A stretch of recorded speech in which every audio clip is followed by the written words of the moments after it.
offers products with 10 times the potency of ordinary aloe products, enhancing the benefits of this ancient cleansing plant. Turn over a new leaf and visit us today at aloemaster.com. That's ALOE master.com. Or call us at 1-800-934-ALOE. That's 1-800-934-2563 today.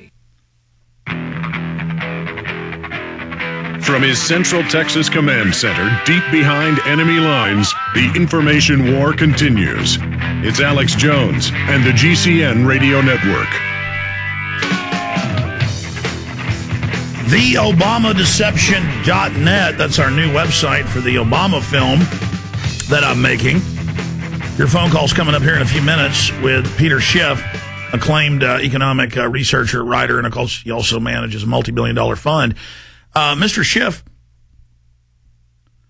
specifically Barack Obama, whether he's a nice guy or a bad guy, we know he's appointing more globalists, more of the same people. Timothy Geithner, who engineered much of the economic crises we now see, who lobbied to get rid of the different acts in the 1990s that allowed all of this derivative manipulation to expand, as you know, but for the audience, he is now coming out and saying Obama warns of catastrophe without stimulus, without these, literally here in Austin, Frisbee golf courses. You couldn't make this up.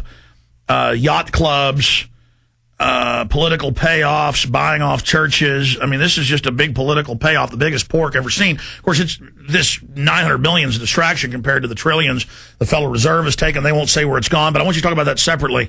Barack Obama, what do you think of what he's doing?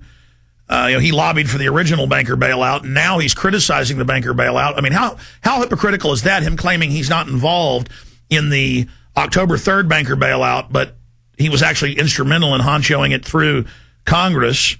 We have the video clips to prove it of him on the floor of the Senate. And where do you see all this going?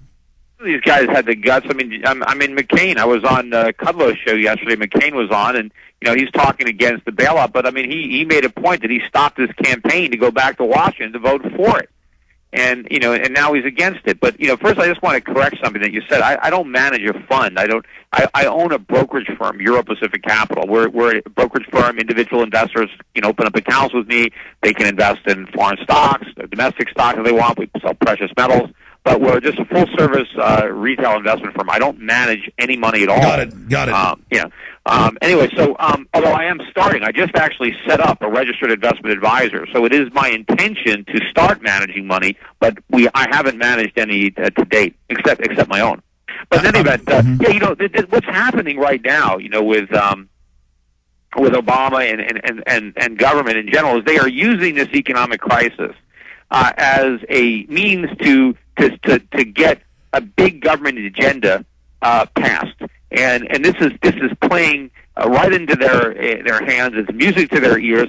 Politicians love a crisis, especially when they can say the only solution is more government, and unfortunately, the crisis is going to get worse. Peter, stop. The more government we get, the bigger the problems, and of course, that is exactly what the government wants. The worse they make the economy, the more justification they have to get even more powerful and even more government. So Peter, they can't lose. The politicians can't lose. The worse they make it, the better off they are. Peter, say that again in your own words. You're really overdriving on the phone. I need you to back off again. I'm sorry to stop you. I mean, flesh that out. Take your time explaining that, because that's key, and explain why this is actually good for them, but not for the rest of us. Go ahead. Right. Well, if you look at the government is like a parasite or a cancer, and the rest of us, are the host. And what's good for the parasite is not necessarily good for the host. They want to get bigger, and they're going to feed off of us. And the more government they create to solve the problem, the bigger the problem is going to become. And so the worse they make the economy, the more they create the need for government solutions to solve it. And so the government can't lose in this situation unless, of course, we vote them out. But in general, we won't do that. I mean, Roosevelt proved that. He got elected, 4 times, despite the fact that he kept making the situation worse, because he got the voters so fearful that the only thing standing between them and starvation was Roosevelt and the big government. And so the worse they can make the economy and the more dependent we think we are on government, the less likely we are to throw them out. It's like they're the slaves and they're the masters, and they make the slaves think that we're dependent on them.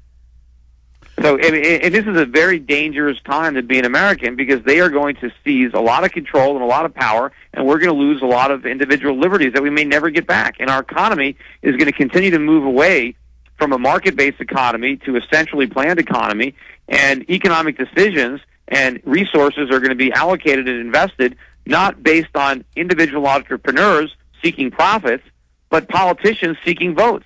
And this is not how to have a vibrant, efficient economy where living standards grow. This is the recipe for disaster. Yeah, this has not been the free market or American way. And that brings me specifically to the fact they blame this on the free market. They say the free market did this, and then Gordon Brown and Barack Obama come out and say we have to merge the free market with government socialism with more regulation, when they didn't even follow their own regulations, and when the government paid corporations tax incentives to move offshore. So, I mean, all of this being set up, and now they come in to the rescue for a problem they engineered to begin with. Yeah, it's always, the free market always takes the blame when you introduce government into the market. And then there's a problem. It's always the capitalism that gets the blame, but it's not capitalism. It's the government mixed in. It's the mixture of socialism and capitalism. See, capitalism doesn't work when government interferes. I mean, there are a lot of natural forces that make capitalism work, but the government comes in and gets in the way of those forces. It circumvents them, and it leads to the excess of risk-taking and the excess of leverage that never would have come into existence, but it were not for government intervention. And of course, they come into the market and they subsidize something and they tax something else. So they interfere with rational decision making, and they micromanage, and they cause businesses and individuals to do things that, absent government regulation, they wouldn't have done. And so they blow up all these bubbles, and then the bubbles burst. And then when we have a problem, they say, you see, it's because of capitalism. When if it was really a capitalist economy, we never would have had the bubbles, and so they would never have to burst. Peter, I specifically want you to speak to Obama, though. I mean, what was it like for you to watch him on television helping ram through the banker takeover bill that gave him all these trillions and anonymity and secrecy, and then months later they're saying we've got to have another bailout now, and he's on TV criticizing the bankers and brokerage firms for giving themselves record bonuses? I mean, how stupid does he think the public is? And then it's like what did they think they were going to do with that money? Right? I mean, what did they think they were going to do with it? I mean, they gave them a bunch of money. They didn't think they were going to pay themselves, I mean, that's how these guys work. So it's amazing that it's like you're playing with with a snake, and the snake bites you, and you're surprised. That's what they do. But more than that, Obama got, depending on which index you look at, Obama got 4 times the Wall Street money that John McCain got in campaign donations. His cabinet is filled with the very group that engineered under Clinton the changes that we now see coming to fruition. I mean, can you speak to that, to have him claiming he's against the banking establishment and the brokerage firms and the derivatives people when he really is their man? Yeah, well, look, this is how politicians are. That's politics. That's and unfortunately, the economic problems that were a consequence of bad government policy, mainly the Federal Reserve. I mean, look at all the new powers that the Federal Reserve has now, specifically because of the problems that they helped create. It's like, all we do is we turn over the keys in the asylum to the inmates, and that's what's going on. You made a point earlier, but I'd like you to expand on that, and then we're going to take some phone calls, that they love what's happening. That the fact that the crisis is deepening allows them to expand their powers. Flesh that out a bit.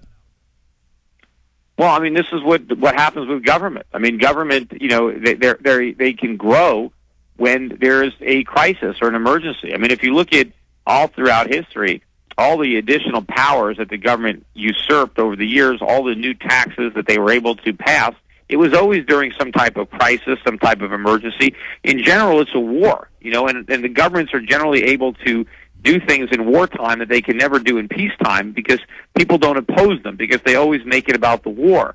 and therefore anybody who opposes what they're doing is a, you know, they try to make them out like, well, they don't care. I mean, or, you know, how can you oppose new taxes when there are people dying, you know, in a war? I mean, at least you're not, you know, you're not on the front. You can at least support the troops by paying more taxes, and they appeal to your patriotism.